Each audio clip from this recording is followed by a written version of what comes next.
हीरालाल ଆଜ୍ଞା ସାର୍ गोटे क्वेश्चन पचरामी ନିହାତି ସାର୍ तमे प्रिपरेशन भी करूछ Yes, sir. हैला निहाती तम मेमोरी शार्प हे जिबा आଜ୍ଞा। हैला इंग्लिश रो सहित मैथ रो माने पंच करिकना गोटे बढ़िया कांसेप्ट मुना बुझानी हैला मते गोटे कथा कुहो 5 एंट माने ପିମ୍ପୁଡ଼ି पिंपुड़ी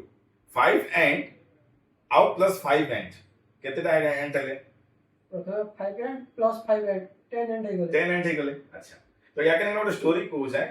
बुझबो तमे तो मैथ पास करि गलो देखमा एबे इंग्लिश क्लास को सकनी हैला पांचटा एंट माने 5 एंट गोटे जगह को भड़ा रहबा पई गले सेटे ऑलरेडी पांचटा एंट थिले तो 5 एंट एंड 5 एंट मिसिकना 10 एंट हे गले तो 10 एंट इति गोटे वर्ड आसुची इंग्लिश रे 10 एंट माने होची जी कोनसी गोटे घरे भड़ा रहे ताको में कहवा किंबा ओडिया जाको में कहूचे भड़ाटिया तो ताको में इंग्लिश रे कहूचे 10 एंट बोली किना तो एमिति मजेदार वोकैब्स आपण माने जदि जानिया पे चाहउछंती ताले वेदांत क्लासेस को निहाती सब्सक्राइब करंतु एंड सब दिन 8टा बेले मोर क्लास को जॉइन करंतु नमस्कार जय जगन्नाथ।